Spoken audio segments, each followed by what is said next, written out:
excited about the dumbest shit. I miss you guys so fucking much. We have so little to be excited about right now. I know. Getting our clap on point is very exciting at the moment. But dude, Jesus. The other day at work, I got so excited by this stapler because we have to staple the bags closed, and we got this like fucking incredible stapler. Ooh, is it the one that it doesn't like squeeze all the way? It kind of like snaps or something? Yes. Yes. It's so like good. I have never been that excited about office supplies ever. This is where we are right now. Raving about this goddamn stapler.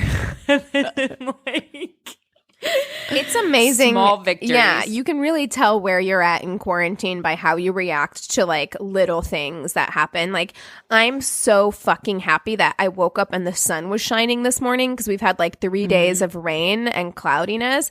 And a big part of that, besides the fact that I just prefer sun in general, but my anxiety level about the health of my plants was at like an 11. Like, I was like, my poor plants, they're not getting enough sunlight. They're gonna die. They need to photosynthesize. Like, I was like so concerned. So this morning, they also need rain, to be fair. Well, they need water, but that much rain was going to drown them. So I actually had to pull them out of the rain.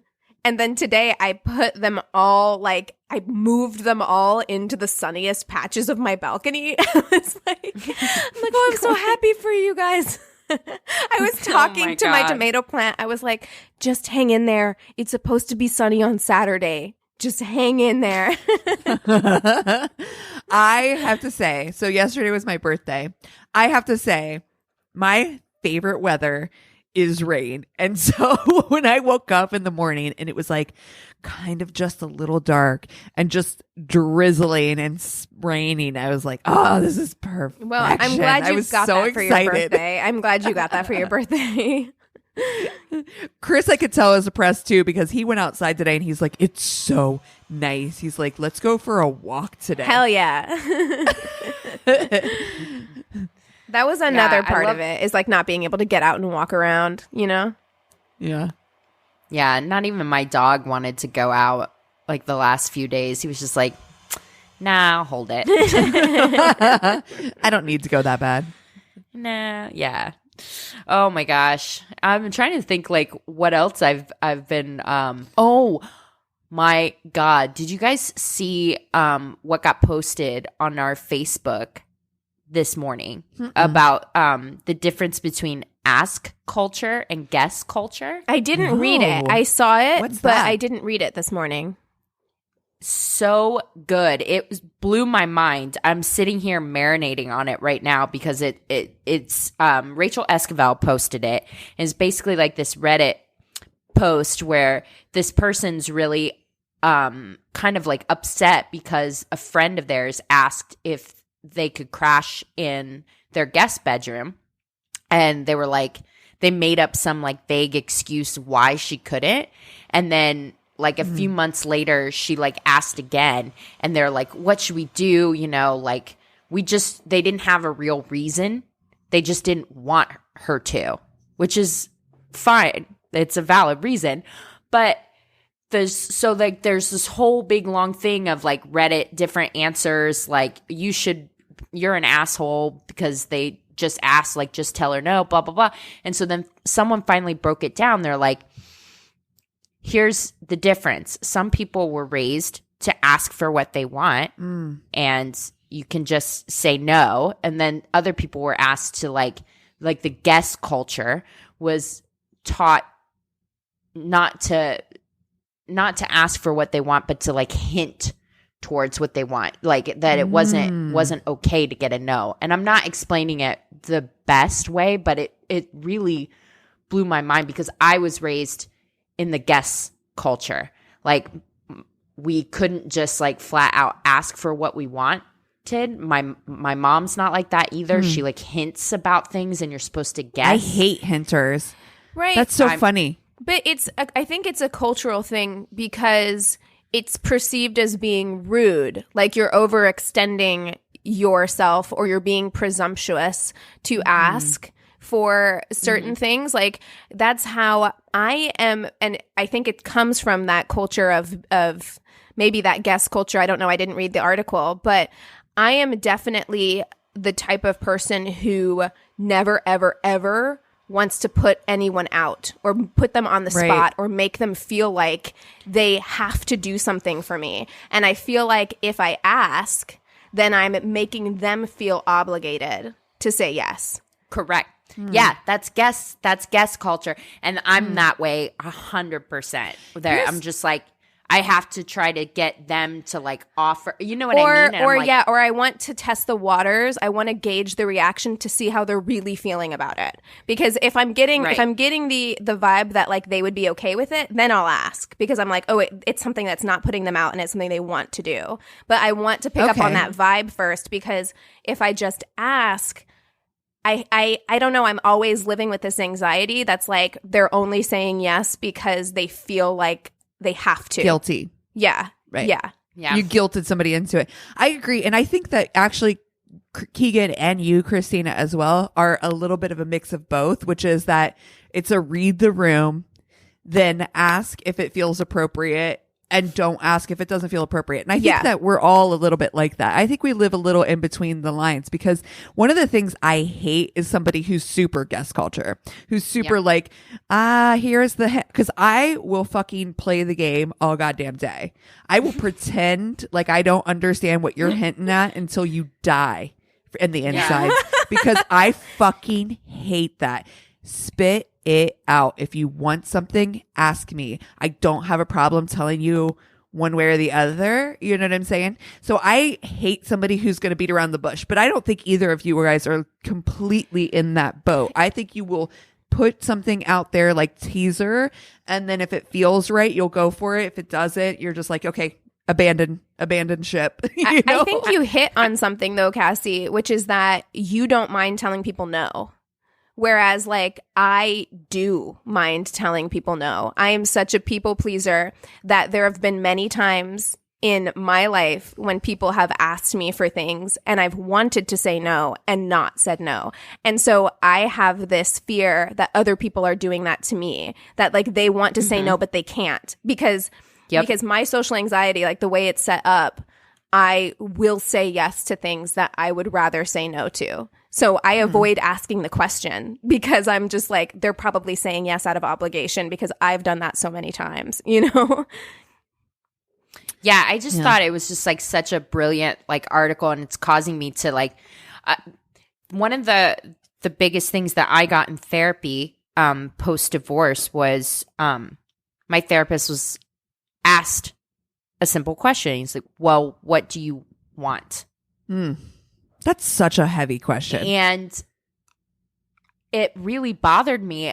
I had never asked myself that, and then couldn't answer that question. Like even something simple like, you know, what kind of coffee table do I want? I agonized over it forever, and I was just like, I don't know what I want. So learning these different things like psychology wise is like really interesting to me for some reason. It's kind of like Runaway Bride with the eggs, right? Like you're like, what kind of eggs do I like? And then she's like making all these different kind of eggs because she's like, did I just say I liked fucking over easy eggs because this dude liked over easy eggs? You go through that moment of like, am I living for myself and what I really like, or am I being a people pleaser in everything that I do? Yeah. And I, as a people pleaser, it's definitely something that I still have to continue to fight against myself, to ask for what I want. But first and foremost, figure out what the fuck that is. Yeah. And I think that there's nothing wrong with being considerate. Again, we were just talking about like reading the room, right? Like I don't think there's anything wrong with being considerate and not wanting to put pressure on other people and all of that stuff. I think that comes from just an empathetic personality. You understand what it feels like. You don't like it whenever you feel like that, and you don't want to make other people feel like that. But don't be the other way, like you were saying, Cassie, where it's just like you're hinting and hinting and hinting, because actually that's not nice either. It's not nice to do that either and put the onus on the other person to have to be the one to step up and be like, can I offer you this thing? That's not actually that's being weird. Nice. It's like fake nice, to do that. Mm-hmm. And I think, you know what, Keegan, you just nailed it. It's not even the thing. It's the fakeness. It's the phoniness that comes from that. And I hate probably more than anything phony. Be real with me. Don't bullshit me. Don't beat around the bush. I hate fake. Yeah. That's it. And I get that totally. I don't know necessarily though if it's like a fakeness, like that implies like malice in some way. And just maybe some people just like I said, reading through that article, that just might not be capable or might not realize that that's how it's coming off. But it does feel manipulative. I think for people who can't deal with that, it does feel manipulative. Right. I do think it is manipulative. And that's the thing. I think that both of these things are not mutually exclusive, both what Cassie's saying and what Christina's saying. I don't think it's with malintent that anybody does these things. However, as with any kind of like mental issue, because if it's coming from like anxiety or depression, you might not be meaning to be manipulative, but you are still doing that and you're still responsible for that. You know what I mean? Mm-hmm. Even though it's coming from this place of like anxiety or whatever, because I get the fucking anxiety part of it. I totally do. Because like that's the way that I function as well. But you also have to be aware of what you're doing. You know what I mean? This is a really, really, really deep conversation. I'm enjoying the breakdown of it, honestly. Like I love this kind of stuff where it's like, I agree, it's not mutually exclusive. I think that you're absolutely right. It's so funny how you consider when that this is what we do in life, right? We're always second guessing our own intentions, what our responsibility is in the game of life, and or that's how what we interact. Should be doing. Yeah, that's what we should be doing. Right? That's a healthy mental process, is to always be thinking about those things. But there are people who don't, and they just like but that's true. Just think about like your partners too. Are your partners similar culture, like ask culture or guess culture with you? And in fact, when you think of many of the arguments and things that you have or conflict, a lot of it they're saying like can come down to one side or the other. Like I think of early dating where I would, you want the guy to be a mind reader or kind of be like, I can't believe he didn't know that I wanted to, you know what I mean? And I think that I'm like, oh my God, that was total guess culture. And versus the guy who's just like, hey, do you want to blah, blah, blah. You know what I mean? Yeah, you're being a Giannina versus a guess culture. Which is what we were talking about in our Love is Blind episode, Giannina, where she's just like, why don't you know all of my thoughts and feelings 100% of the time? You should know me well enough to know this thing. You know what I mean? And that's a total guess culture thing, And I've been guilty of that. I've done that for sure. With my ex especially, like I did that a lot where I was just like, this is your fault for not being perceptive enough to me and my needs and my feelings. And it's like, no, you should communicate your needs and your feelings. Yes, your partner should have some idea, and if they don't, they're not the one. But you should also communicate those things. Yeah. You know what? Yeah. That's actually a really good point, because Chris the other day, so for example, like you should be intuitive enough to understand like, oh, you're upset. Maybe I don't understand why. What's wrong? Please, let's talk about this. That is responsible, and that is being intuitive. But, if like, for example, the other day, I was in bed watching a movie that was recommended by our good friend Brian. And, oh God, I can't remember the name of it. It was a George Clooney movie. And I swear to God, I was ready. I was so angry. These fucking bratty ass kids in this fucking movie. I was ready to like lose my shit. Chris walked into the bedroom and I was just giving him like real shortness and I didn't even realize I was doing it. He's like, are you okay? Like you seem mad. And I was like, I don't know. I haven't eaten yet. I couldn't even put my finger on it. And I was like, oh, you know what it is? I'm mad at this fucking movie and these goddamn kids. They're fucking horrible. And so Chris is like getting the brunt of like this weird anger. And he's like, are you mad? Like, where is this coming from? But he was intuitive to like understand like immediately, like I can perceive that something's going on. Right. Where is this? Where's the ripple effect of where you're at right now? But you know what? I was like, I couldn't even articulate it for a second because I was just like, I don't even know where this is coming from. Let me diagnose this for a second. You know? Oh my God. Yeah. So you should be with somebody who can recognize when you're in a bad mood or like what's going on with you. Like you should absolutely be with someone like that. But question it too. Not just accept it, but question it. Like, this is weird for you. Why are you acting this way? Yeah, are What's you going okay? You know, they should be able to tell that, but they shouldn't be able to diagnose the problem. And also, I think the big problem that happens here with this kind of culture is like you expect them, you get mad at them when they can't diagnose the problem. And you don't tell them because you're like, well, if you can't figure it out, well, then I guess you just don't get to, you don't deserve to know. So I'm just going to silent treatment you for the next 2 days. You don't even know me. You don't even know. So, okay. To God. transition, speaking of Giannina, you guys, Carlton is not okay. I have been on his Instagram. Yo.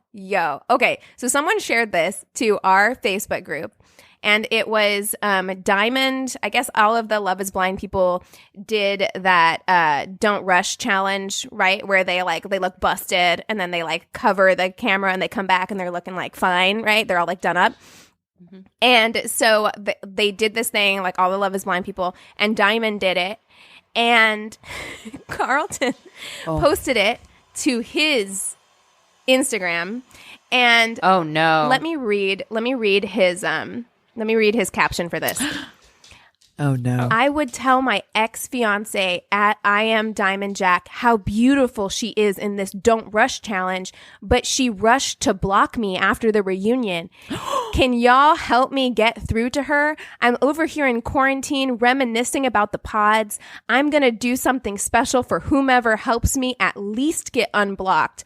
I miss you, beautiful. I'm sorry for being defensive and acting like a damn fool. I'm waiting on you to unblock me like I'm waiting on this stimulus check, baby.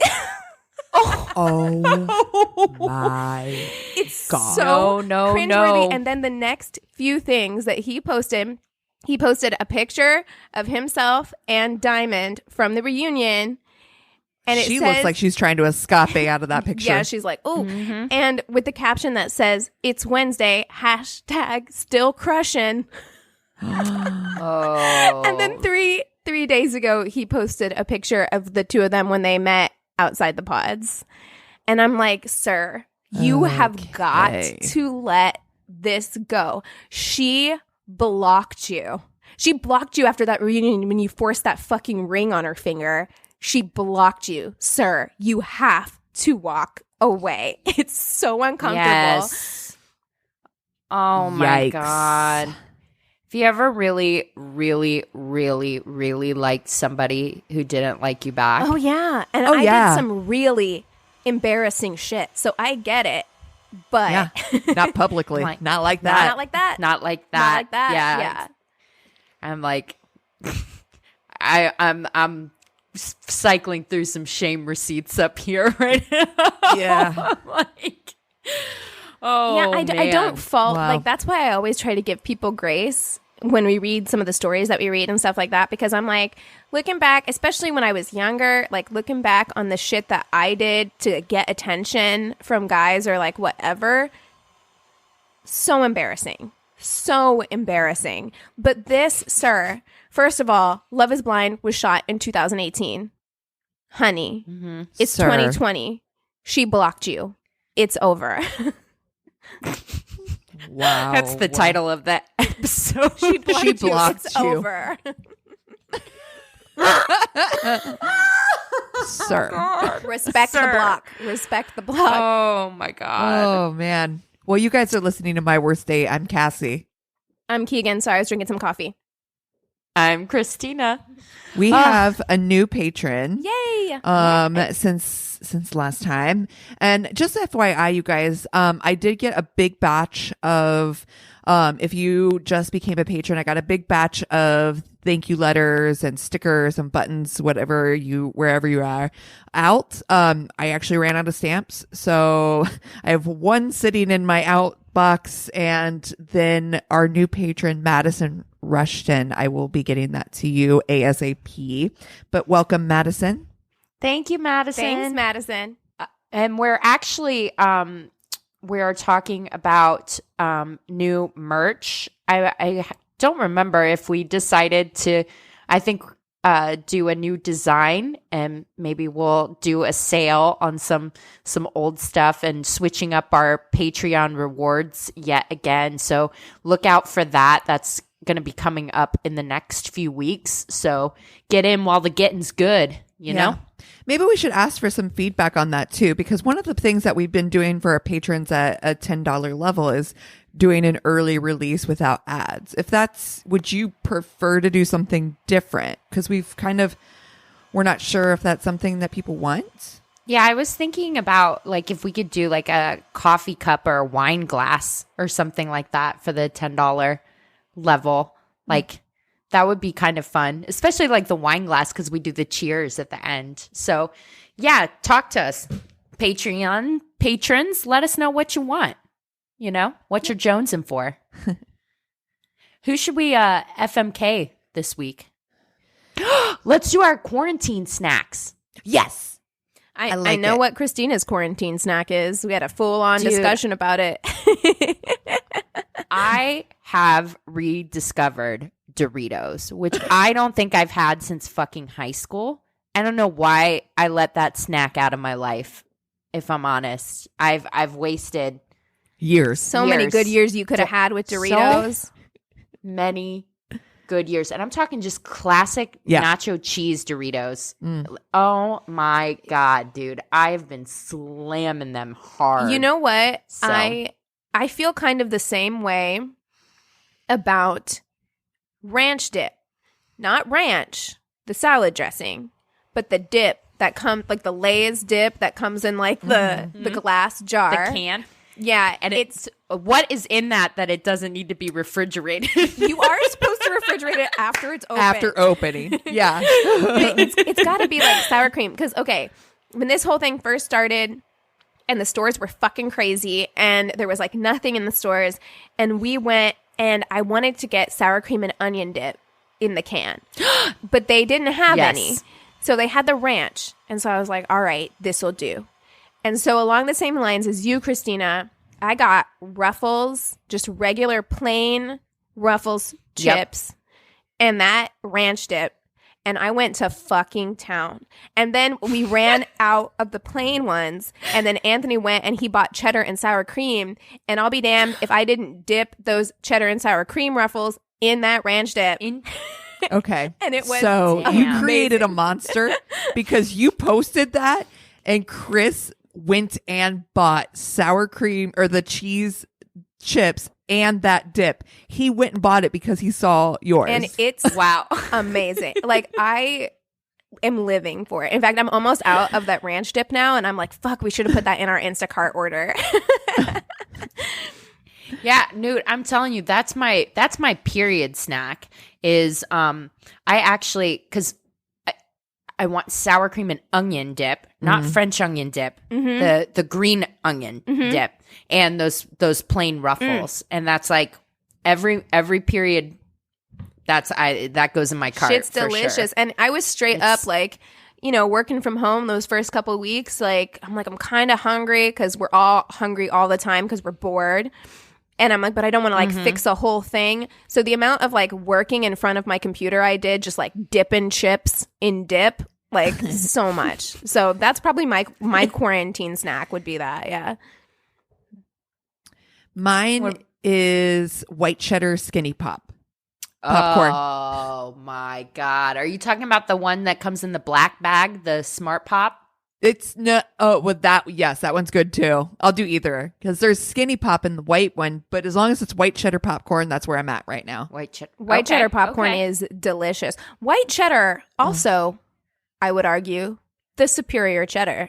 Like, I dig a Vermont white cheddar on a cheese board. A Dubliner, a nice Dubliner on a shepherd's pie. Amazing. My favorite when I've eaten the white cheddar popcorn is after like 10 minutes of eating it and then licking that white cheddar off your fingers. Oh my God. Chef's Filthy. kiss. Speaking of quarantine snacks, like last night when we were on our Zoom call for Cassie's birthday, I was eating a bag of sour Skittles that I'd had in my cupboard for a while.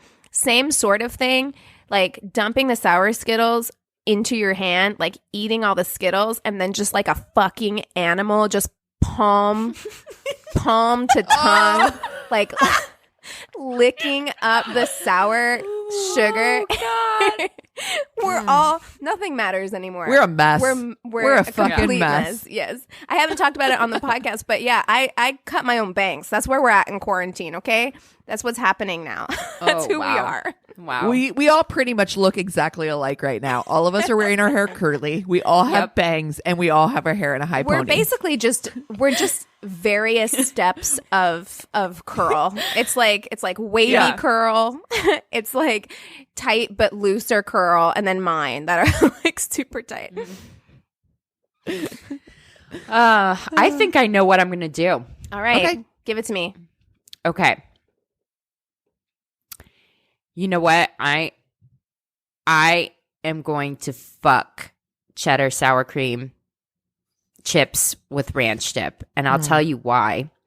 Because that is a creative person. That is something you don't see every day. He's going to do something in bed that I'm like, Wait, I've what? never seen in a porn. I've never seen it. I'm like, yo, I'm going to be surprised. I'm going to be like, oh, okay, you want to do that? Like, that is the kind of snack. That's the kind of person that Yeah, ranch dip has toys, I feel like. You know what I mean? Like, yeah.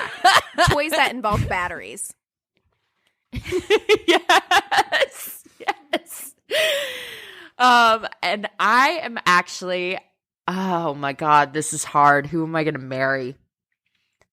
I gotta marry the popcorn. I gotta marry the popcorn. I am so surprised because when you talk to me about the Doritos, you have so much love in your eyes when you talk to me about Doritos. So I'm surprised that you're going to marry the I popcorn. feel past love. Exactly. I think going back to Doritos to me feels like going back to an ex. You know what I mean? Where I'm just like, maybe I cut this out of my life for a reason. It's not good for me. Yeah, you're back in. It's brand new, and so you're romanticizing this relationship that maybe is not actually the best. Okay. Yeah. So I'm gonna marry Skinny Pop because I'm like, I have fun with this person, and I think he's gonna be good in bed, but he's not bad for me the way that Doritos are bad for me. He's gonna treat me better. Yeah. You know? So yeah. Valid. It might not be That white cheddar popcorn is not going to cheat on you, that's for sure. Yeah, where's he going? Where's he maid going? of honor. Ooh, ouch. I'm sorry, it got hot in here. Hold on. Spicy. Yikes. Nacho cheese spicy. And I'm like, Doritos are going to come at me with like all these different flavors trying to tell me that they've changed. Ooh. You know what I mean? And I'm like, it's still Doritos, you know? They're like, but I got Cool Ranch too. And you're like, nah. No, son, I got to let you go. Doritos are going to skyrocket your like sodium intake. You're right. You're right. You know what? I think I might do the same. And I'm a little surprised. Like, I went into this thinking that I was probably going to kill popcorn just because I love chips. And also, not going to lie, have dipped a nacho cheese Dorito in ranch dip. I've done that as well. And so I'm like, there's a lot of crossover here. So I really thought that I was going to fuck Doritos. But I actually think you make a lot of good points. The ranch dip, versatile. I'm going to fuck the ranch dip because it's versatile. You can dip any chip in there, which means It's going to try everything. it's going to try everything. You're never going to be bored. Trisexual. You're not going to be bored. You're in for an all-nighter, okay? Drink Yeah. some coffee because we're going all night with the ranch dip. So I'm going to fuck the ranch dip. I am going to... You're right. I'm going to marry the popcorn just because, you know me, it's like that popcorn is husband material. Okay? Like, Do you know what you're going to fight about though? what's that? It's the when you get that kernel in your tooth. That is the worst. You are going to have to live with that for the rest of your life, is like those popcorn kernels in the tooth. Also, you know what you may fight about with white cheddar popcorn? You're going to fight whenever you go to the movies and you want popcorn that's just drenched in butter. White cheddar is How not going to dare like you. that. White cheddar How dare you? is going to feel some kind of way. He's going to feel inferior. Yeah. He's been fighting that inferiority against butter popcorn his whole life. And caramel popcorn. Yeah, and now he has to deal with you stepping out, going to the IMAX with butter popcorn. So you're going to have some arguments there, but he's going to forgive you because that's white cheddar popcorn for you. He's good for you. He's going to keep you on the like narrow and straight and narrow, okay? So yeah. And then Doritos, I love Doritos. They are a classic chip. But I feel like if I had to choose, I would pick a potato chip over a Dorito. So over like a corn chip, you know what I mean? So I feel comfortable killing a Dorito because I still have potato chips. Yeah. Yeah. Okay, I'm going to mix it up. I am going to fuck Doritos because I don't want to marry a Dorito No. You're going to be But I like do- getting dust out of your bed just all the time. for days, forever. And I only want to do that one time. And so I'm going to fuck Doritos because it's spicy. It's a little spice. It's got a little bite to it. And I like a little bite. And here's the big picture. I'm allergic to dairy. So I just feel like, I mean, I would love to fuck around with a ranch dip. I would. But it's, I'd be testing the waters in a way that I'm not comfortable with. And, it's not worth it. I understand. It is not worth it. It isn't worth it. The repercussions of a ranch dip Encounter. Yeah. would be brutal. And I'm not willing to take that risk. So, but I do love the spiciness of that nacho cheese. But I agree with you guys. You gotta marry the goddamn popcorn. It's there for you. It feels like you said, it feels a little healthier. Like the relationship feels a little healthier.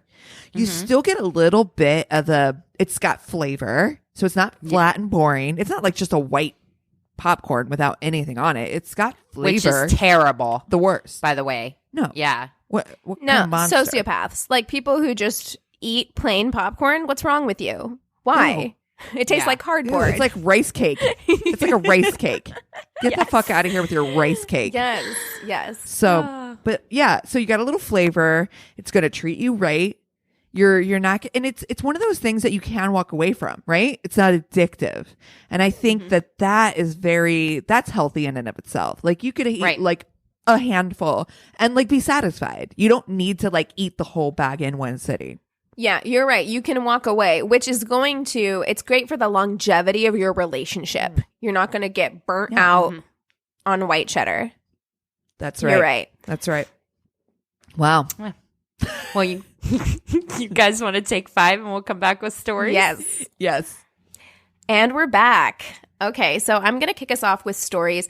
This is an email that we got. And wow. Okay. There's no greeting. It just goes right into the story. There's no opening. Hey. It just goes right into This is probably my worst relationship rather than date. Ooh, okay. I met a man online. We lived about 3 hours apart. We talked online for a week or so, and I decided it would be a good idea to meet him in his town. Yes, I drove to him. Wait, it gets worse. Much worse. Picked him up at his job. He apparently was a dishwasher at a restaurant. Okay, that's fine. He had a job, no car, but he did have a job. I love, we're just like, look, he's got... This is where we're at. This is where we're at. We went to a motel that I rented. Oh, I almost forgot. He was in an open relationship. Well, 2 open relationships. A wife and a girlfriend. And then me too. Layers. So many layers. They go to a motel. Okay. So we had a hot, sexy weekend. I paid for everything. Everything. I left Sunday evening, drove home.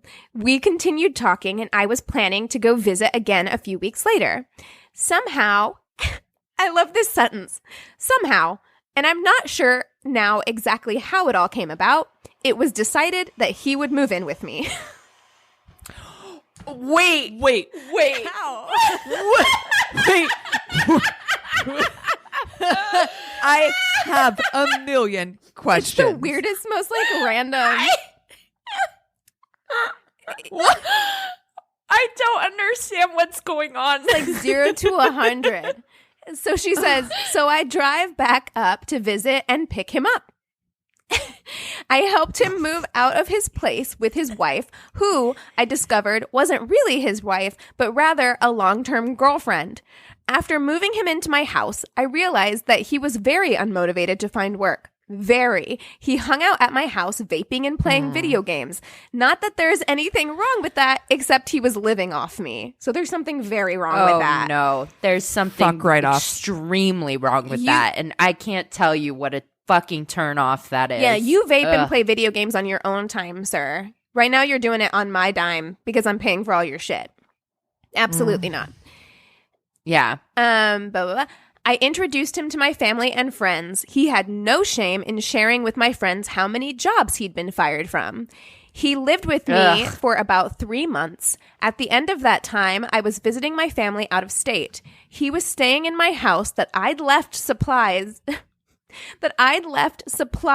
with like 3 weeks worth of food and vape supplies. Oh, before she left town, God. Before she left town, she like did a supply run. She's like, you have extra cartridges. And wow. There's food in the cupboard. So you take care. My number's on the fridge. What in? No. I finally Googled his whole name. He had a different name on Facebook, a nickname, plus he created some confusion about what his real last name was. Major red flag, you guys. Absolutely. And guess what I found? All caps. Can't wait. Trigger warning. He was an unregistered sex offender who was supposed to be a registered sex offender. Many years ago, he had assaulted an underage 14-year-old girl. Multiple counts. I was sick. Just sick. I had to drive home from my family's, a 2-day drive, with this knowledge. I didn't let on that I knew anything. He was staying at my house after all. I had a friend on standby in case I needed backup. I got home, found that he hadn't mowed the lawn the whole time I'd been gone for whatever stupid reason. Apparently, that was probably his one chore. Least of the worries, I'm going to be honest. She's like, but you know what? When you're in a relationship like that, and you're like, I gave you one fucking thing to do and you couldn't even do that thing, it is the one thing that like will push you just like fully over the edge. Woke him up and told him what I knew. He sat sadly saying, I knew this day would come. He's like, I'll pack my I shit. guess it's time to move out. That's probably what happened with his wife as well.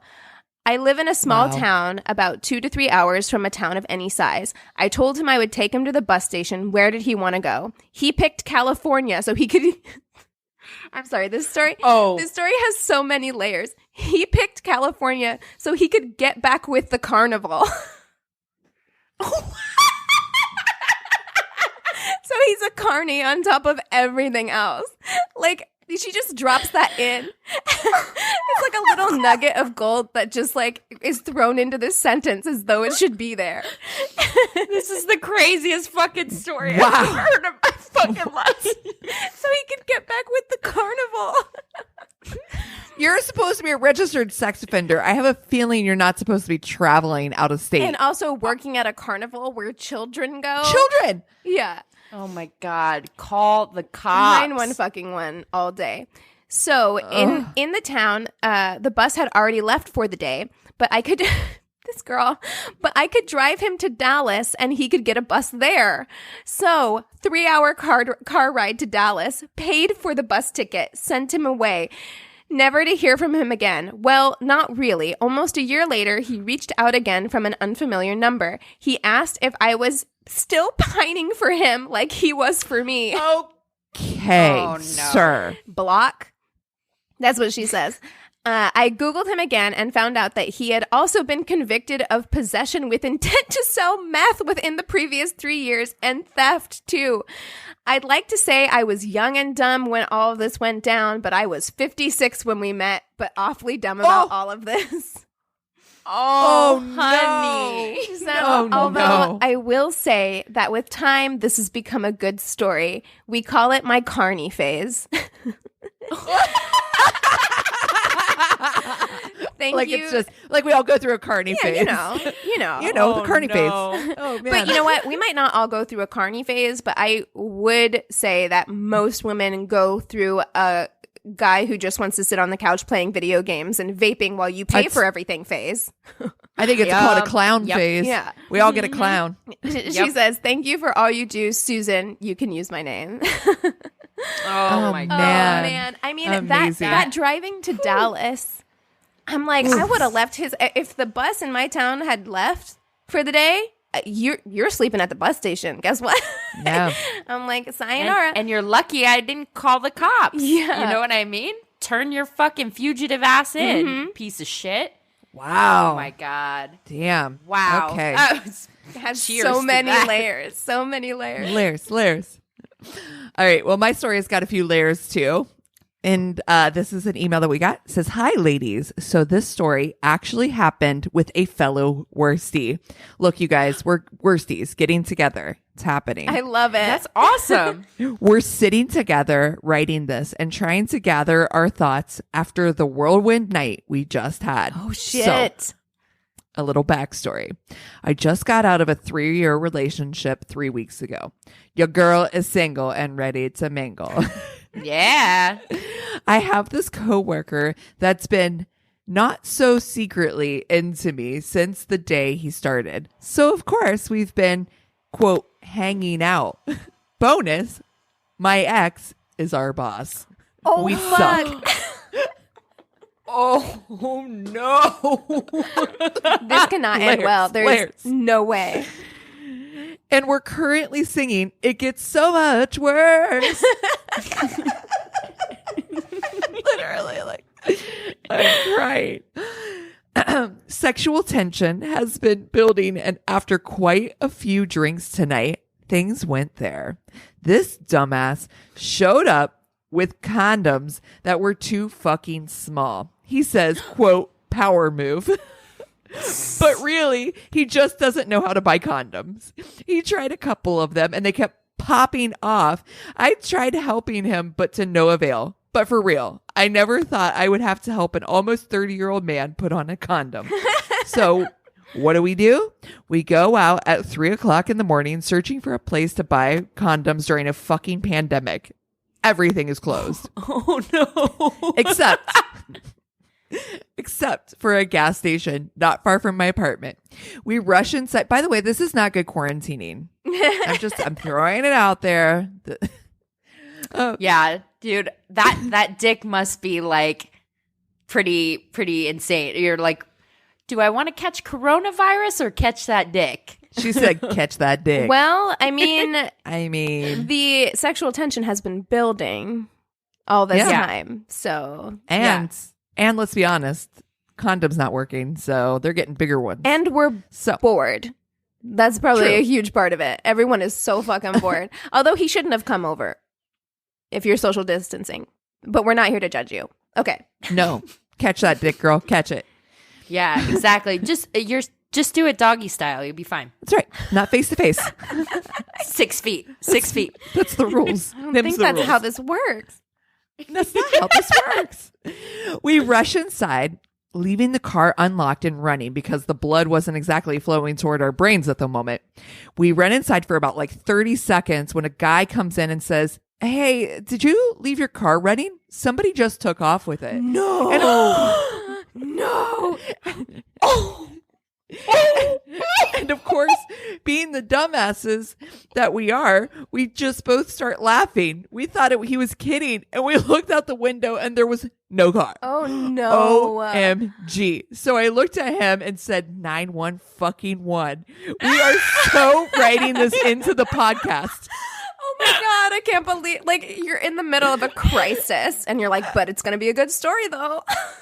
Oh my God. This is making my heart like grow 3 sizes right now. I'm so fucking excited. He says, yes, that was our first thought. While we waited for the police to arrive, we bought the damn condoms because, you know, When in also Rome. some snacks just in case. Yeah, we were definitely in denial and using comedy as our coping mechanism. Oh, okay, same. What same. else can you do? I live in that world. Yeah, what else can you do in that situation? It's like either get upset or just like accept this is where you are now and wait for help to arrive. That's right.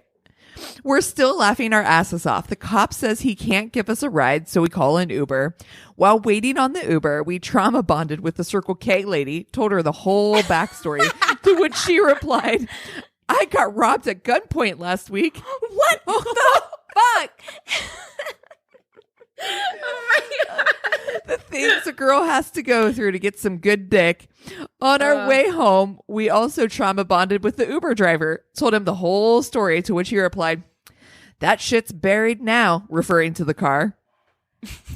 We came back to my place and tried to figure out how this was going to work come Monday morning. How is he going to tell our boss the story about how his work badge got stolen? I obviously cannot be part of that story.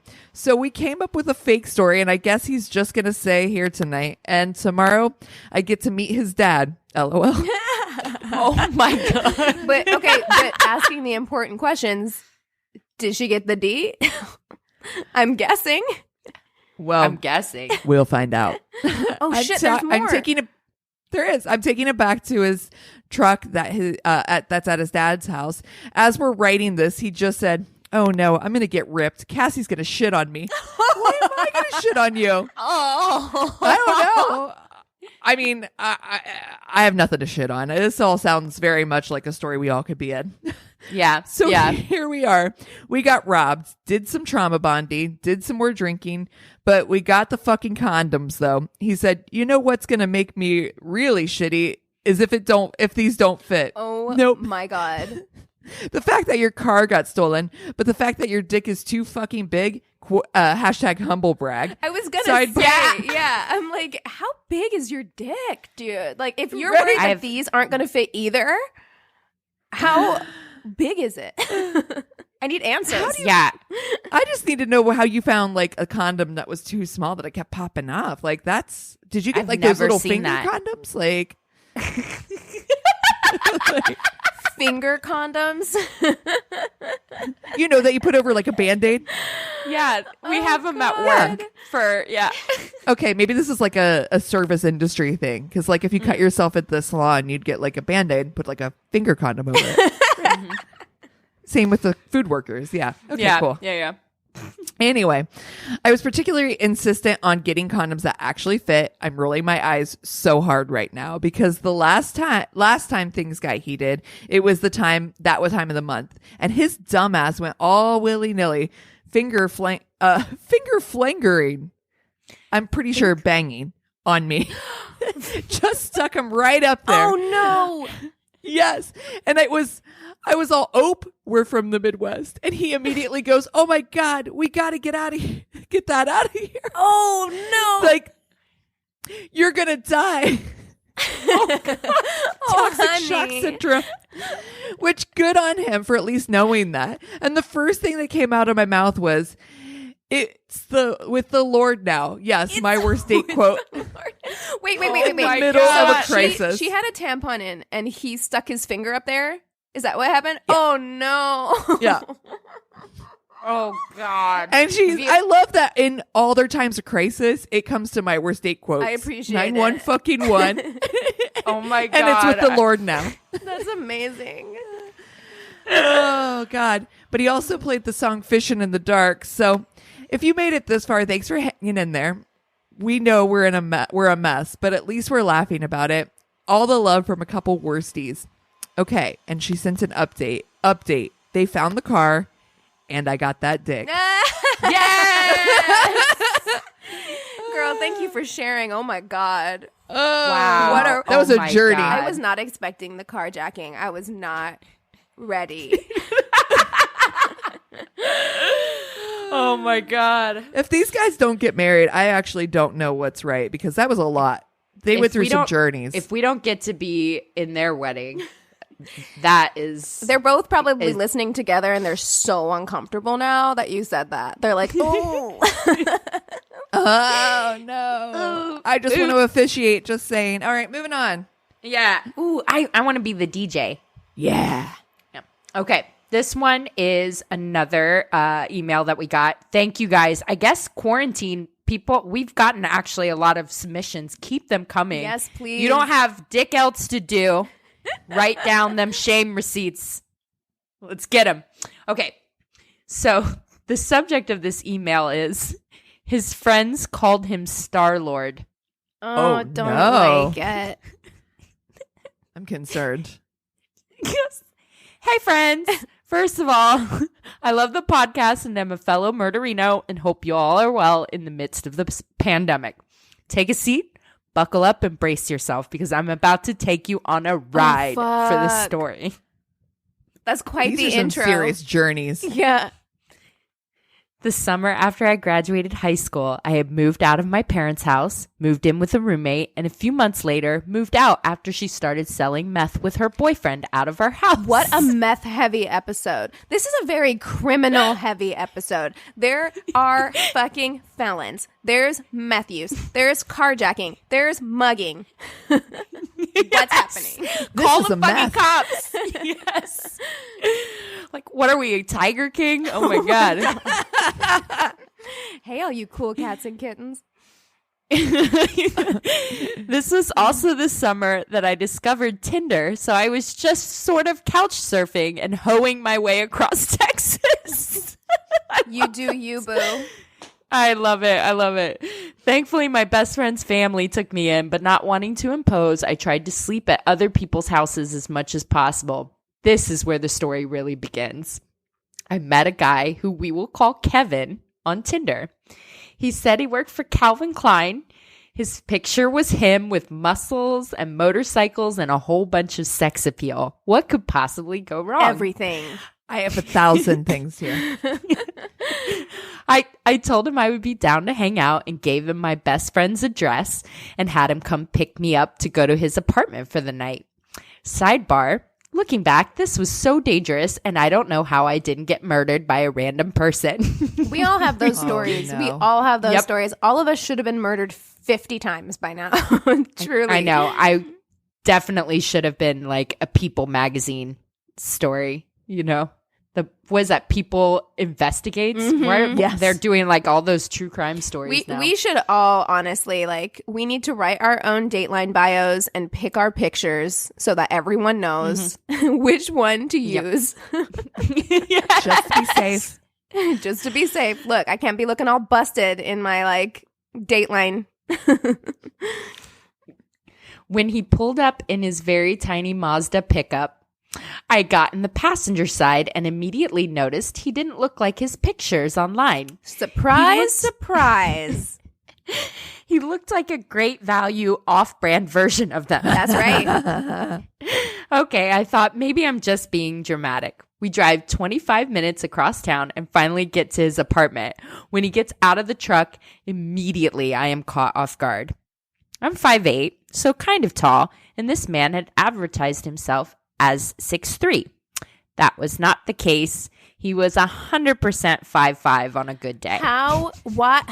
Okay. That's like we've said this so many difference times almost. But like, what did you think was going to going happen when you met her in real life? It's not like you lied like 3 inches, right? Like you lied almost a whole foot. Almost a foot. So I'm just like, Yes. did you think that she wasn't going to notice? The big balls on Kevin, honestly. Yes. This motherfucker right here. I'm getting kind of weird vibes, but still my dumbass 18-year-old self goes into his apartment.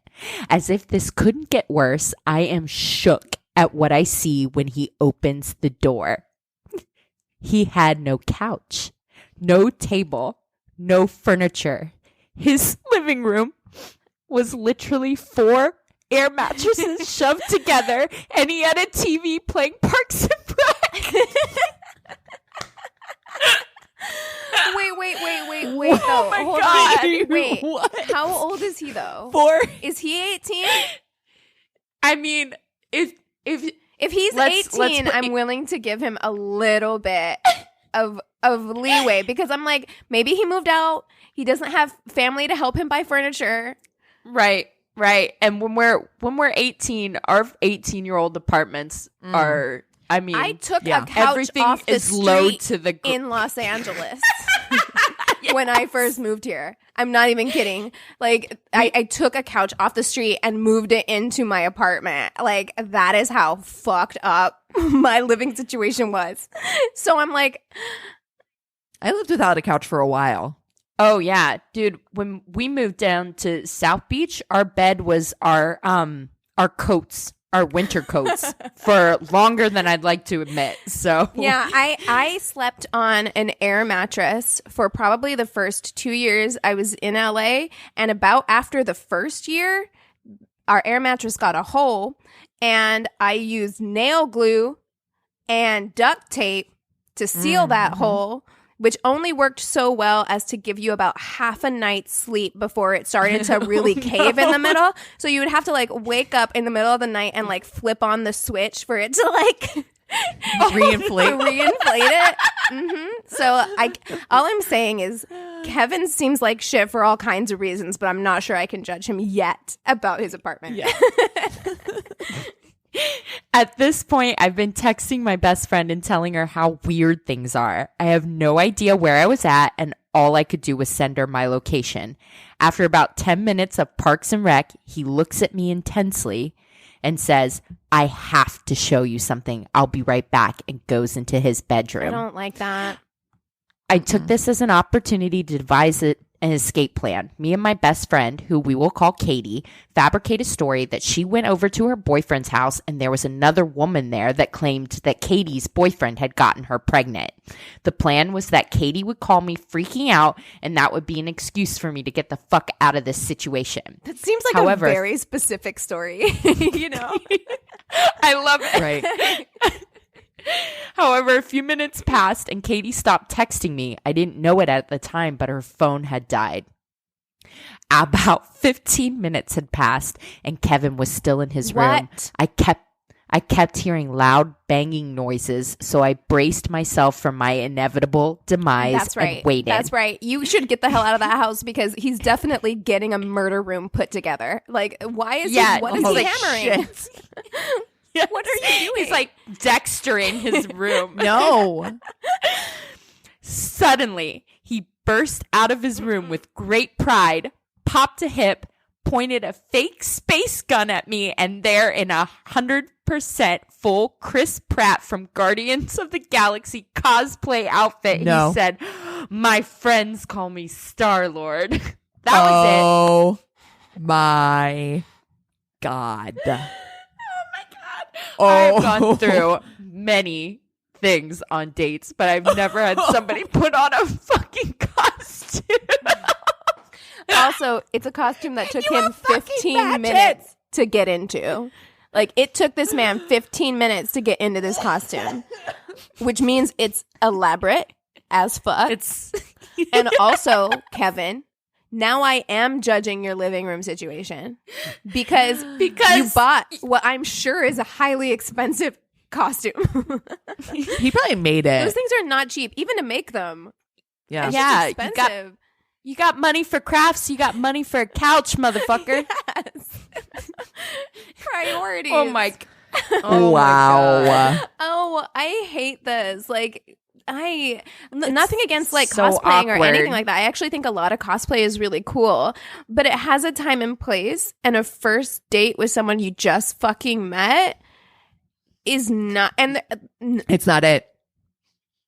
Dude, my cringe level is like at like 110 right now. Oh my God.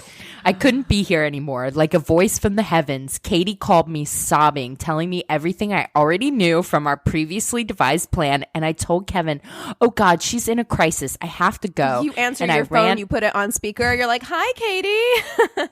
Yeah. What's going on? And I ran out of his apartment as fast as I could and into the parking lot, leaving him and his weird leather jacket and gas mask behind. I got into Katie's truck, busted up laughing, and told her everything. I blocked his number, looked him up on Facebook to proactively block him, and left his catfish ass in the dust forever. If someone walked out of a room, if somebody left you in a furnitureless living space and they were in the bedroom and they come out 15 minutes later with a fucking gas mask, how terrified are you? That is so scary. That's the scariest thing I've ever fucking heard. What in the Starlord nightmare? Oh Lord. So have he mercy. meant Chris Pratt is 6'4". That's what he meant. Yeah, exactly. His friends call him Starlord, so that must mean he's 6'4" too. So it's fine. Yeah. It's fine. It's fine. Whew. Okay. All right. Crazy in love time.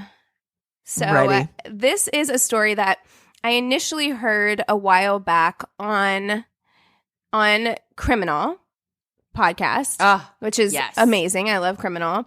And then it was re-jogged into my memory because I finished Escape at Dannemora, and it got me thinking about this story. So I'm going to jump right in. Toby Dorr was born in 1957, and she led what I would consider to be a very typical kind of like Midwest life. She got married at 20 to the only man she had ever dated. They started dating when she was like 15. So, she got together with him. They got married. She popped out 2 kids, and they were just working this kind of middle class Midwest life. She recalls the marriage being fairly lonely. In fact, in this Criminal episode, which I got my information from that, and then there's also a really good Kansas City Journal article and then an Oxygen article as well. Dude, the local paper, the best, are always the best. best. Yes, the Kansas City Journal article is like very good. But she recalls in this Criminal episode that their marriage was such, and I think this is such a good illustrative story because I feel like a lot of people can relate to being in relationships like this, where she said that she is like one of 7 kids or something. So she was used to a lot of, like Cassie, she was used to a lot of like activity and like always having someone around. So when she got married, he was at work all the time. She was working. She was raising the kids. And every weekend he would be gone because he would go play golf with his friends.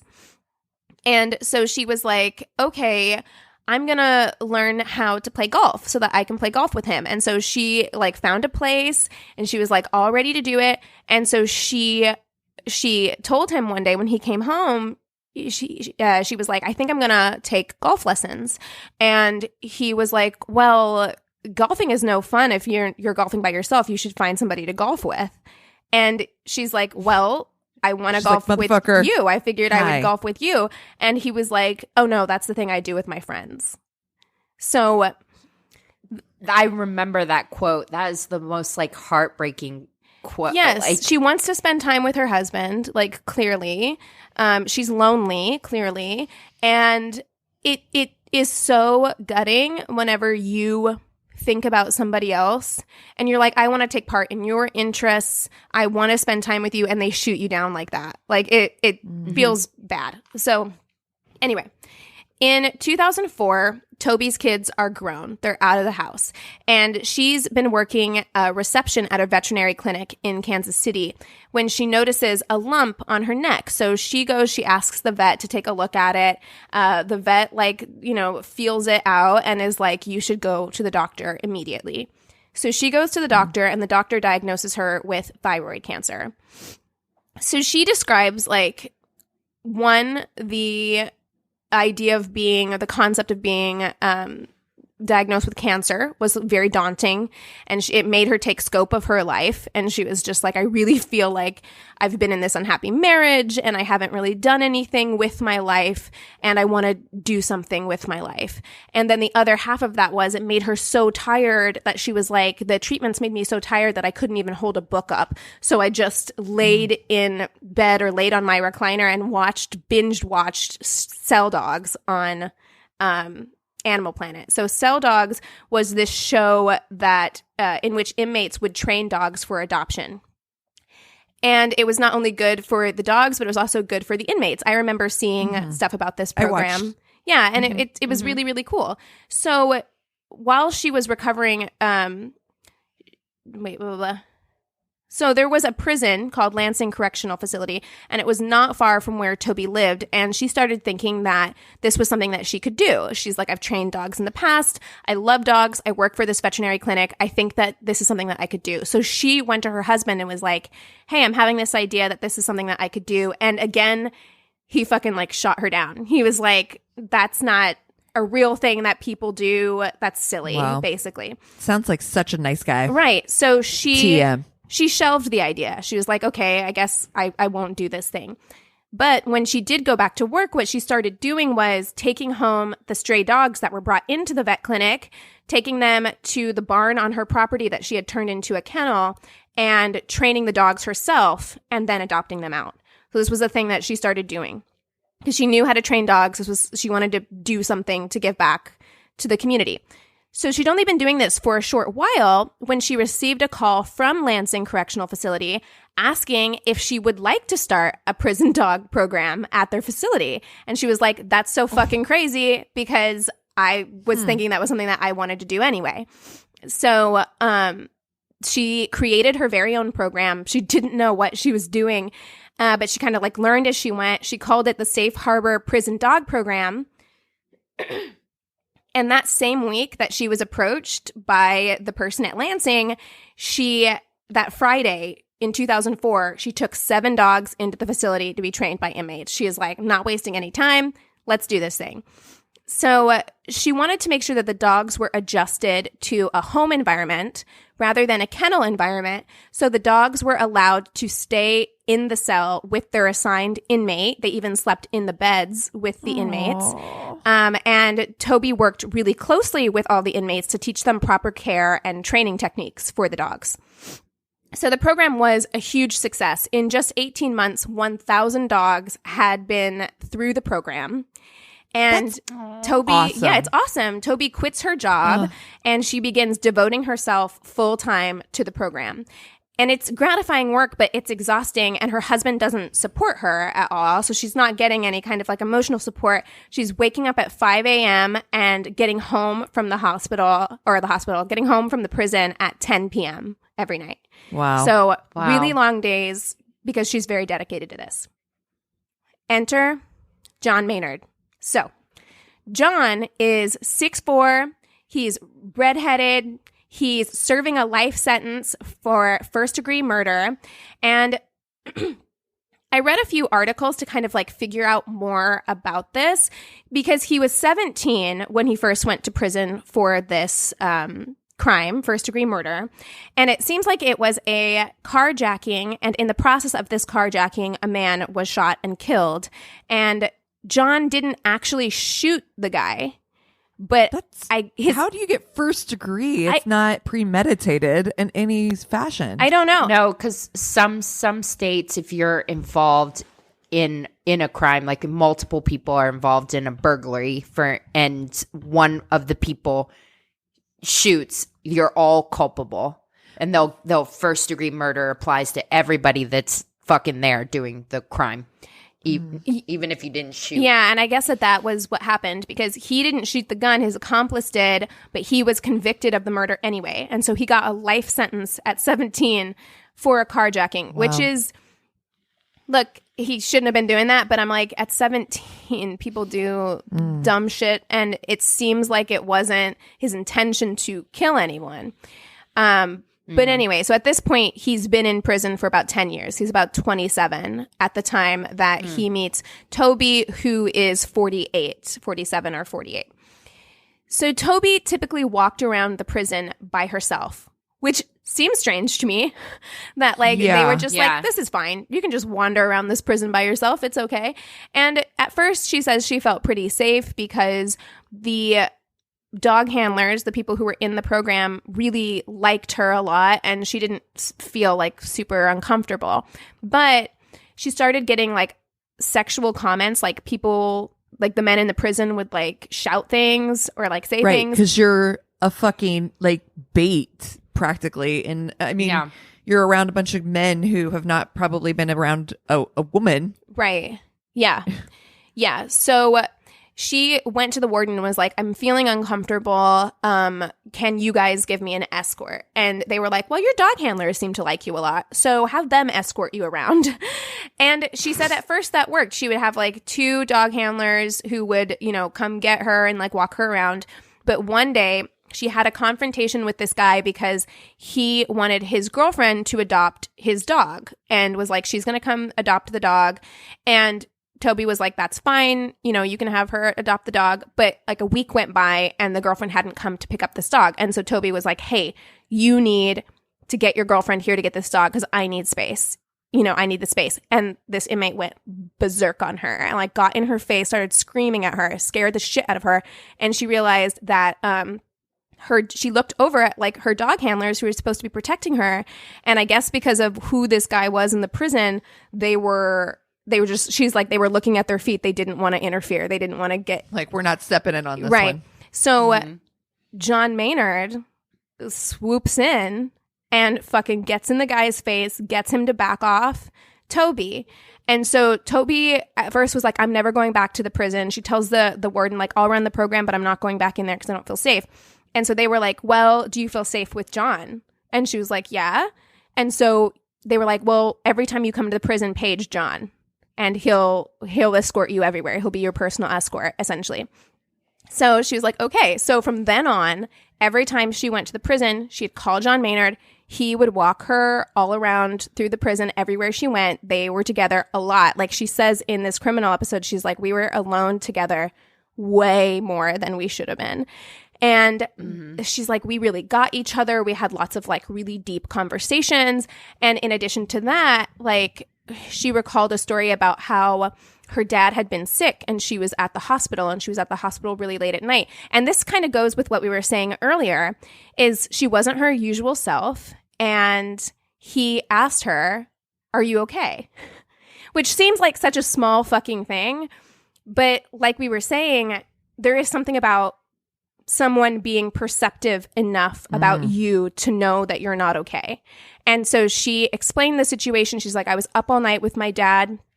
And he was like, well, wasn't your husband with you? And she was like, no, my husband was like, well, there's no use both of us not getting any sleep. So you go to the hospital and I'll stay home. And so John Maynard kind of planted this seed of like, I don't know why you're married to someone like that. You don't deserve that. You should be with somebody who wants to be with you. And she describes that moment as being like kind of the first moment of like, you're right. I do deserve something else. And then of course he could be that something else for her. So she begins to crush on John pretty hard. And she describes it. And I think this is just the most perfect way to describe someone who's in a situation like this. She describes the attention that he was giving her as pouring water on a dying plant. That he noticed her and he recognized her needs because she'd gone so long without anyone recognizing that she has those kinds of emotional needs.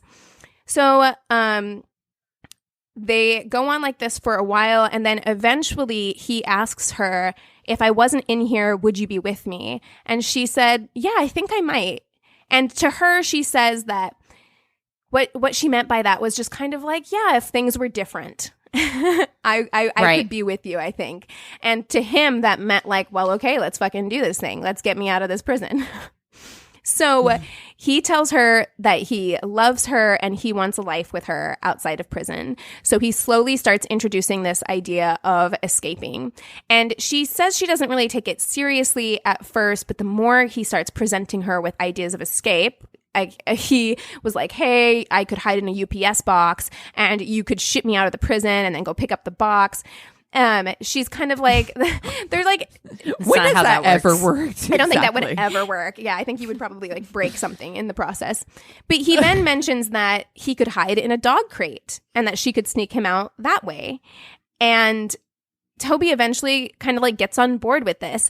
And it's unclear to me. It's kind of similar to the escape at Dannemora where I'm like, was this just a fantasy that went too far and then you were like, well, no turning back now? You know what I mean? Like it was all fine and good to talk about it until it came time to do it. And then you're like, well, I have to, you know, I don't know. Yeah, I have a lot of like sexual fantasies that are like that. You know what I mean? Where you're just like, this is stuff that I like now, like here, not actually going to go do them in real life. So maybe she's like, ooh, let's just talk about when you get out of prison. This is hot. You know what I mean? I'll sneak you out in a dog crate. Yeah. Yeah. Let's invite your friends in. Oh, wait, no, but not in real life. Yeah. Exactly. But she does eventually get on board with this plan. And so they start planning actually in earnest at this point. She takes out $40,000 from her 401k. She buys a truck for them to use when they're on the run because she's like, we can't use my car and we can't use the van that we use for the dogs. So she goes and she buys this pickup truck and she finds a security unit place that's between her house and the prison that when she goes to check it out, they're like, oh, we're brand new. So we don't have a security system up yet. And I'm like, well, that seems like a weird thing to say. It was like a storage unit place. Yeah. But she's like, this is perfect. There's no security cameras. There won't be security cameras for the next few weeks. So I will get a unit here. So she gets the unit. She puts the truck in one of the storage units and they start figuring out how they can actually get him out. So to get him out, they need to put him not only in a dog crate, but they need to put him in a cardboard box inside the dog crate so that they can't see him like through the slats. So he is 6'4", and this box is 3 feet tall. And they're like, how do we get him in there? So he tries a number of ways to get himself to fit into this dog crate. Eventually, he loses 25 pounds in order to fit in it. And also he has to contort his body. He said he had a dream about how to fit into it after like many failed attempts to get into this box. Oh my God, he's me. Yes, he had a dreaming dream about solutions. And it worked. He I think it was something like he managed to pull his leg like up over himself. He like contorted himself to be able to get into this box, but he was able to do it. And so they pick a date. They're like February 12th. I wonder if that's like in time for Valentine's Day. But February 12th, 2006, they decide that that's the day that they're going to do this. And their plan is for Toby to pick up the dogs for adoption that day. That was the planned day that she was supposed to pick them up. And also they liked that date because it was supposed to be really cold. And in general, nobody wants to stand outside in the cold. So there'd be less people watching them, like watching what they were doing. So she told prison officials that when she came to pick up the dogs, she also needed to pick up some supplies that she'd left in a spare dog crate. And she requested to have the crate picked up and brought down to the van in a wagon. So their plan was to load John onto the van from the wagon, drop the dogs off at her home kennel because there was supposed to be a volunteer coming the next day. So she's like, the dogs will be taken care of. Someone will come get the dogs. They won't be like abandoned. And then we'll go to the storage facility, get the truck, and hit the road. So February 12th rolls around. It's snowing. It's cold as balls. Toby arrives to pick up the dogs and the wagon is late. And she's got all these inmates standing out there with their dogs in the cold, like shaking, like, hey, fucking, can we put these dogs in the fucking van so that we can leave? And she's trying to buy time because she doesn't want to load all the dogs in and then just be sitting there waiting for the wagon because she thinks it'll draw too much, like, suspicion. So if she's about to leave, she's like, okay, he knew how important this timing was. Like, I'm about to just load these dogs and leave, and we just won't do this thing. But just then, the wagon comes around the corner, and she's freaking out because John Maynard is so heavy that it's like pushing, like the wagon is like straining under the weight. Like the tires are like almost flat. And she's like, she's like, God, someone's gonna notice. She's like, dog supplies, leashes and shit. It's not that heavy that it would be weighing this wagon down this much. But nobody does. Nobody is suspicious.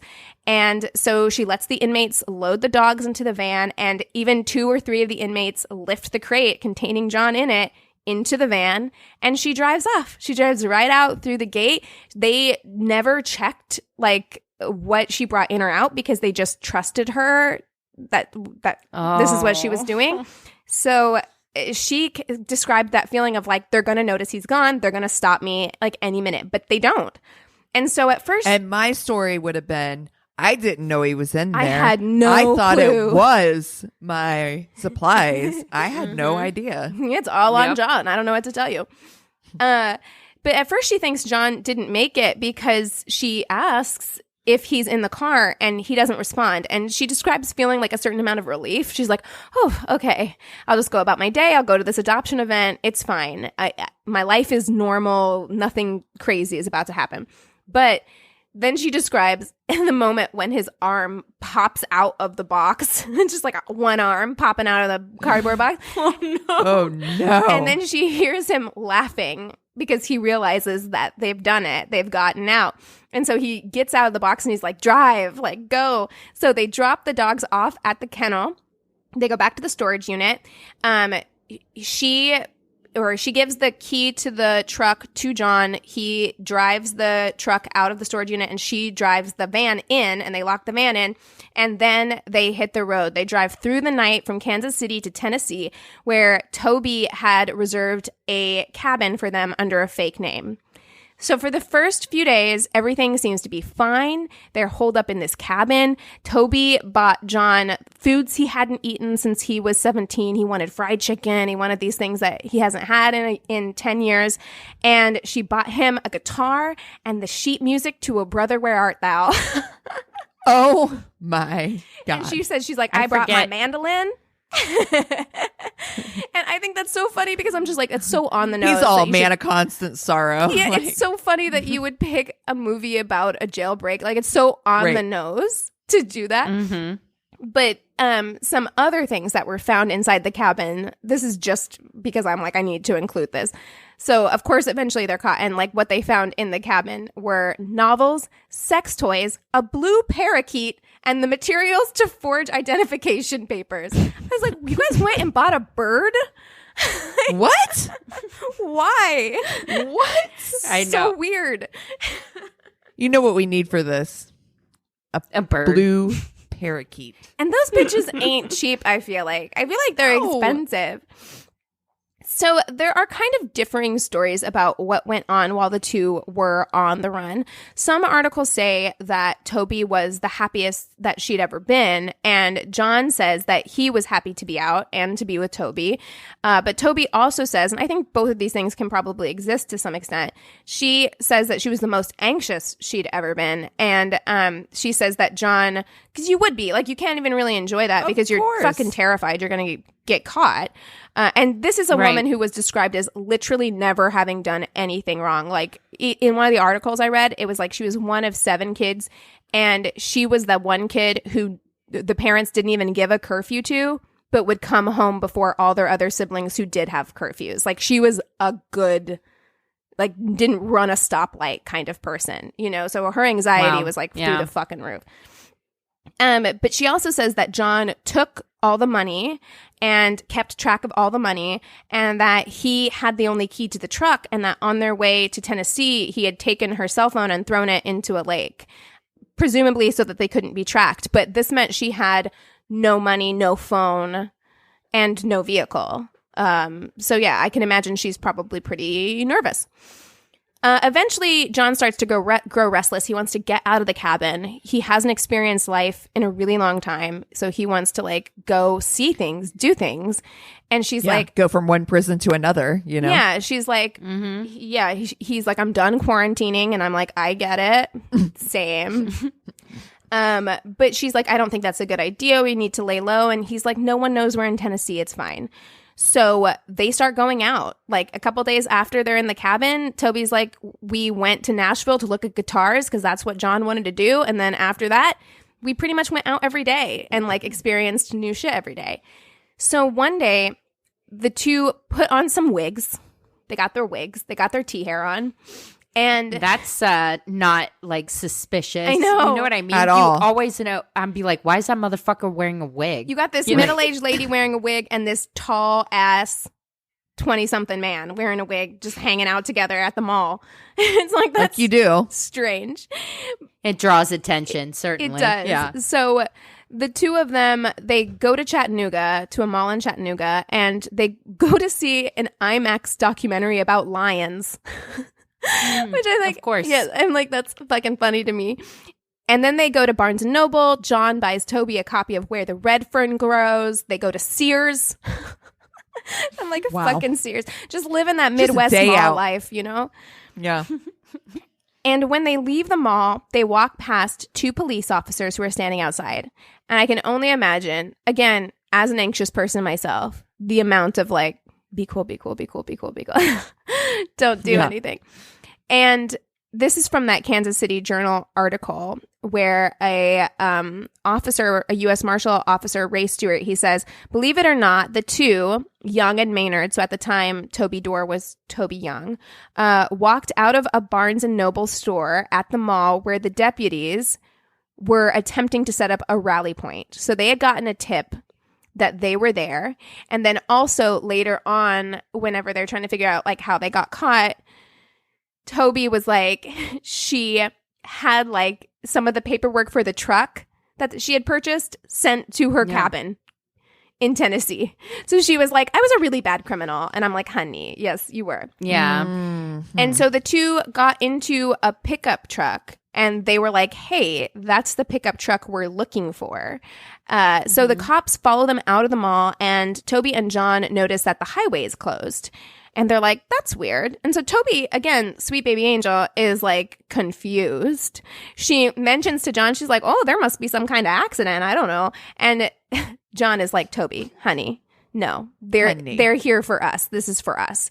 And so that's when she turns around and she notices dozens of police vehicles. Like she says maybe 30 or 40. She's like Jesus. She's like every kind of like law enforcement organization, like highway patrol, fucking sheriff's office, like every kind of police vehicle is behind them. And again, she's so like Midwestern mom where she's like, I didn't understand what all this was about. She's like, they could have just turned on their sirens and we would have pulled over. I was like, who do they think we are? Oh, man. So she says that they decided to just pull over because John asked her, like, you're in this too, so what do you want me to do? And she's like, just pull over. And so he's like, okay, I'm going to pull over. But at that moment, they're driving and a police car, fucking Dukes of Hazzard, like drives really fast and then like swerves and cuts them off. And like, so they have to slam on their brakes. And this pisses John off because John is like, well, they're trying to fucking kill us. So if they want to play it like that, we're going to chase until the gas runs out.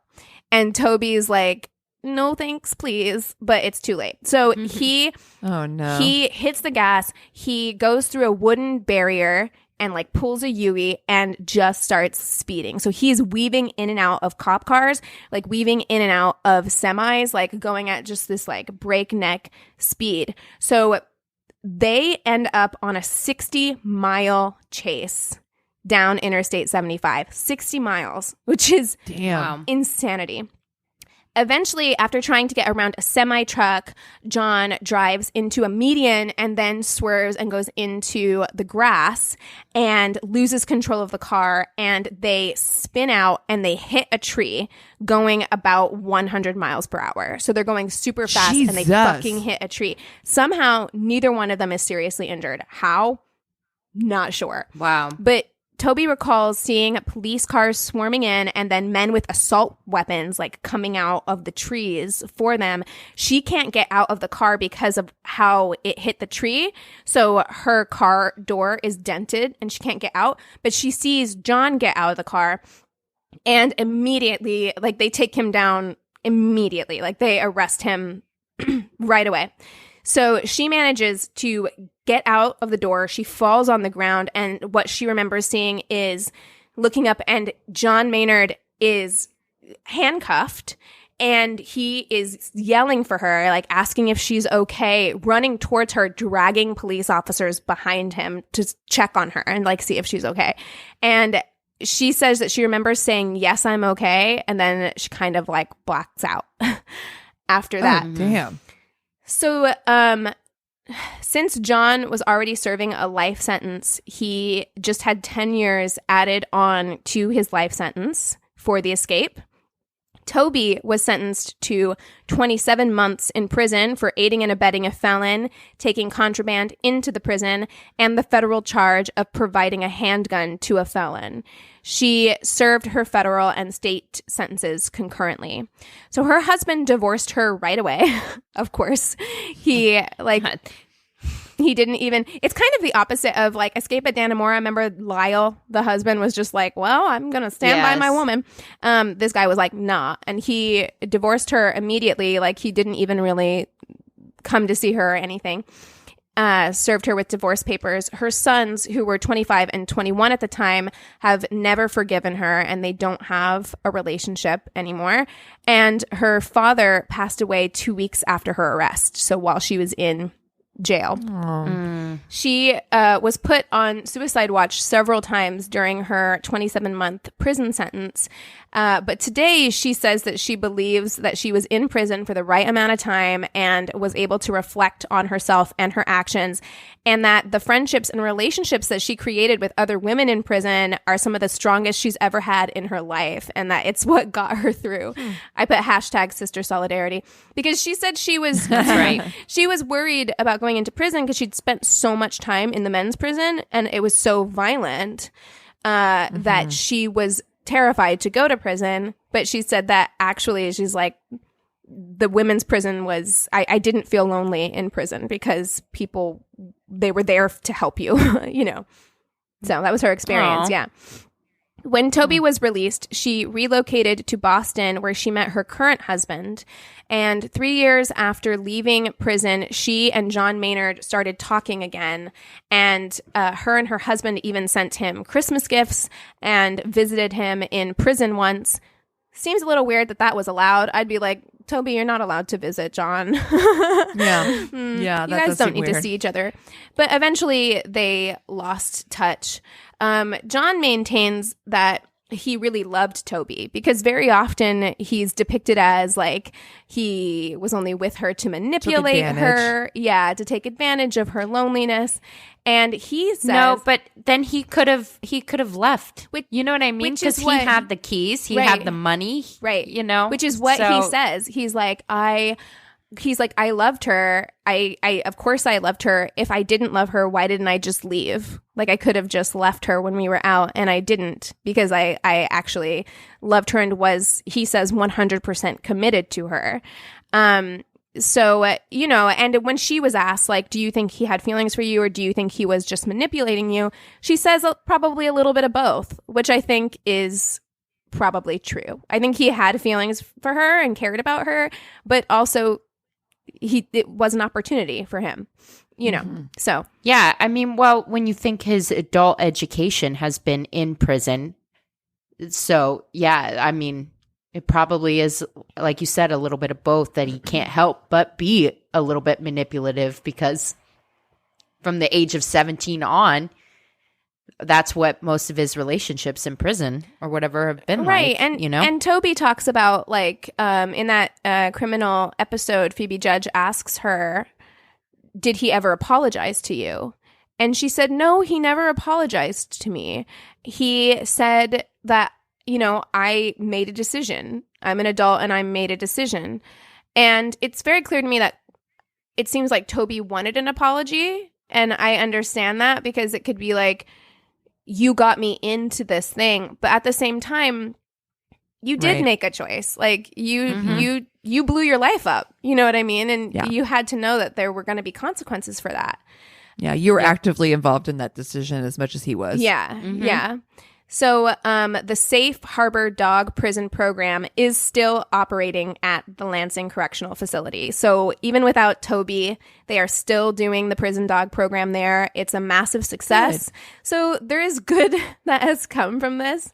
You know? And honestly, it sounds like, I mean, beyond losing the relationship with her sons, it kind of sounds like silver lining for Toby. Her life did need to get blown up a little bit. You know? Yes, she probably didn't need to go this far.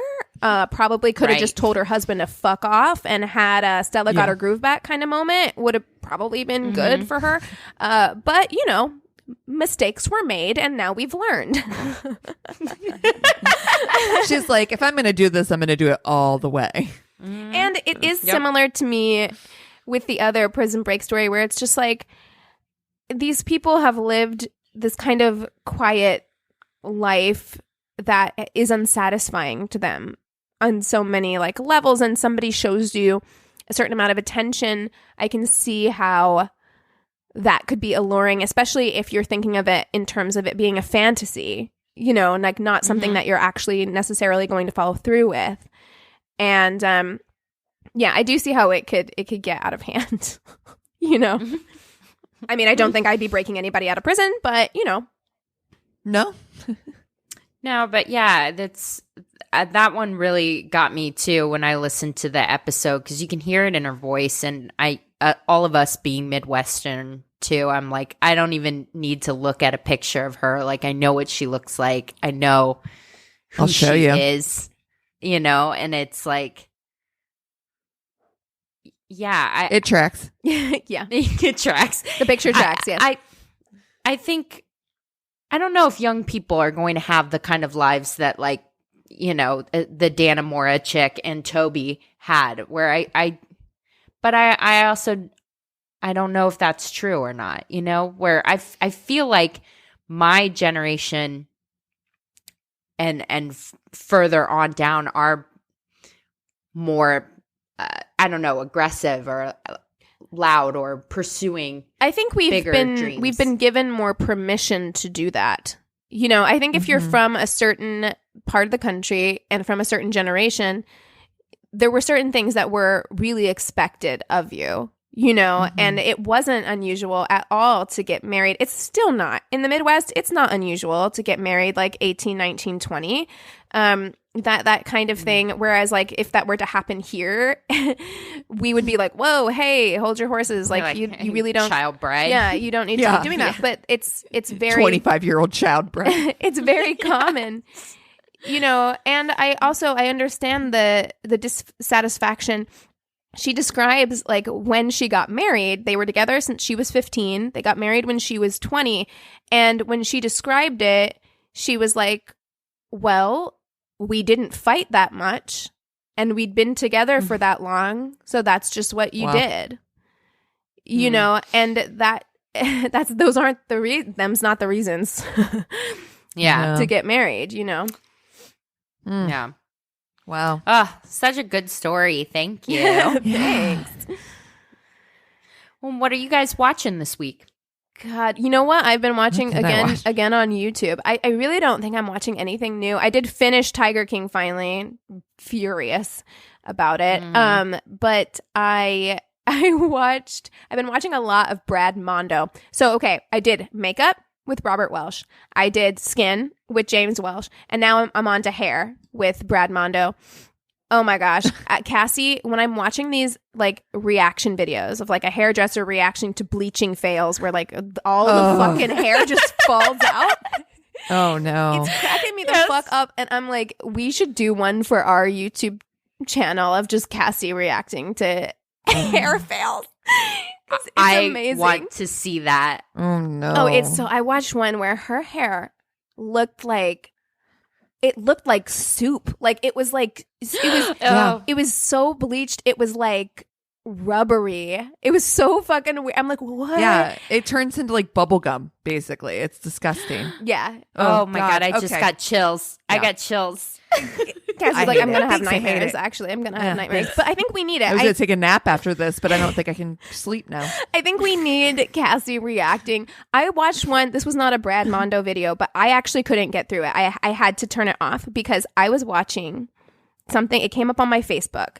This woman, she had fucked up her hair with bleach. Same kind of situation. It was all sticking together when it was wet. And she was like, I am sick of my hair. I've overprocessed it. I need to start over. So she's like, I'm stuck in quarantine. I'm going to cut. The knife? Yes! She didn't have scissors. She didn't have scissors. She got out a bread knife. Serrated bread knife. She's holding her hair up and she is sawing. I thought she was going to cut herself. I couldn't watch it. I was like, had my phone turned toward Chris. I was like, tell me when it's over. What am I doing? That's a breakdown. That's like Britney 2007 breakdown. But she says in the video, there. She's like, don't worry, I'm not having a mental breakdown. And I'm like, I beg to differ. I'd like to politely disagree. That's what someone having a breakdown would say. And also, I'm fine. This is fine. This isn't a breakdown. This is totally okay. You're a full-grown woman who doesn't own a pair of even kitchen scissors. Like, a pair of regular scissors would be better than what the fuck you're doing. I couldn't finish the video. I watched like 3 minutes of it and I was like, I'm going to back out of this experience. Immediately, if it not looked sooner. Like it hurt. I hate it. Oh my God. I hate it. I swear to you. I couldn't watch the whole video either. I have no clue what happened. But I also died a little inside. I've been watching. So first and foremost, I just want to tell you guys that I actually finished and I went through not Killing Eve, but Fleabag because I fucking so fucked up that show. I realized how it happened. I watched 2 episodes of the first season and then I think I watched episode 3 or 4 or something of season 2. So it was such a fucking mind fuck. And I was like, I don't know what the fuck's going on. So I actually watched the whole thing the way you're supposed to in a normal order that makes logical sense. And I loved it. It's hilarious. And she's a fucking mess and I still love it. Oh, it's so good. I need to watch it. So good. And my favorite is the relationship she has with her sister. That is absolutely the show. That is the show. Those two are perfect. It's hilarious. When she gets that goddamn haircut. Oh my God, yeah. Girl, crying laughing. Like, and Jesus. Claire. Oh my God. Anyway. Oh my God. Yeah. But the thing that I watched that's new is called Home Before Dark. And it is so good. Chris and I have been calling it the baby Veronica Mars, but it's a true story of this girl who breaks the news. Like she's a little journalist and she breaks the news about this murder in her town that she moved to and has like this little newspaper that she puts out. It's actually really fucking good. It's on Apple TV. Oh, okay. Super good. I've been binging like nostalgia. I talked about this on our Crazy in Love movie, but yeah, I watched League of Their Own, which is just a fucking fantastic movie. Love that movie. Always makes me feel good. And then we also have Fried Green Tomatoes. My favorite to watch, which is oh my God, I fucking love that movie. It's one of my favorite movies of all time. That movie's so good. Yeah, so good. Yeah, I've seen it so many times, like in my childhood, but I haven't seen it in a long time. So I'm very excited to watch that. I think I'm gonna put that on and eat some tacos. Hell yeah, here in a minute. Yeah, I guess I will say I did watch, and I mentioned this on the Crazy in Love movie that's going up on our Patreon. I did watch Cabin Fever, the Eli Roth film. Do not do it. Don't do it to yourself. It's truly one of the worst things I've ever put my eyes through. Don't do it. I don't know anything about it, and I guarantee like Cassie can't do it. There are hillbillies. Ain't gonna be me. There's a skin-eating virus. There's a kid Not gonna named be for Dennis me. who bites people and also kung fu kicks off of a porch. Shit is weird. I hate it already. It's got a kid in it. Oh my gosh. Well, if you have stuff that we should watch, or you have kick-ass stories, Or if you just want to reach out to us and say hello. yes. We need it. We need it. Yeah. We need the contact these days. So reach out to our one-stop shop of a website. It's myworstdatepodcast.com. Yeah, we hope that you guys are staying safe. We love you. And we love you so much. Cheers.